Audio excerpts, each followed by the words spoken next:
IMF से मुआहदे की मंजूरी के अगले ही दिन आलमी इदारे ने स्टेट बैंक ऑफ पाकिस्तान में $1.2 अरब ट्रांसफर कर दिए हैं। रवां हफ्ते मुल्की ज़र में तकरीबन $4.2 अरब का इजाफा हुआ है और ज़र मुबादला के ज़खायर 13 से 14 अरब डॉलर्स तक पहुंच चुके हैं। इससे कबल सऊदी अरब से 2 और मुत्तहिदा अरब अमारात से $1 अरब deposit state bank of Pakistan में मुंतकिल किए गए थे।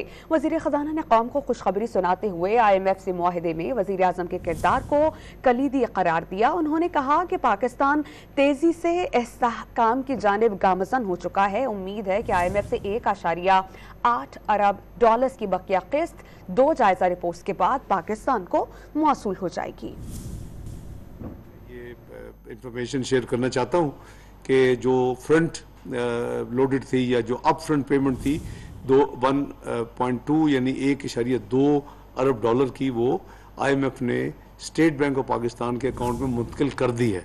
करीबन $4.2 बिलियन के रिजर्व्स में स्टेट बैंक के रिजर्व्स में खालिसतन इजाफा इस हफ्ते में हुआ है। मैं तवक्को कर रहा हूँ कि 13 और 14 बिलियन के दरमियान कल हमारे 14 जुलाई को जो ज़र मुबादला के ज़खायर हैं पाकिस्तान के, इस पर करीबन क्लोज होंगे।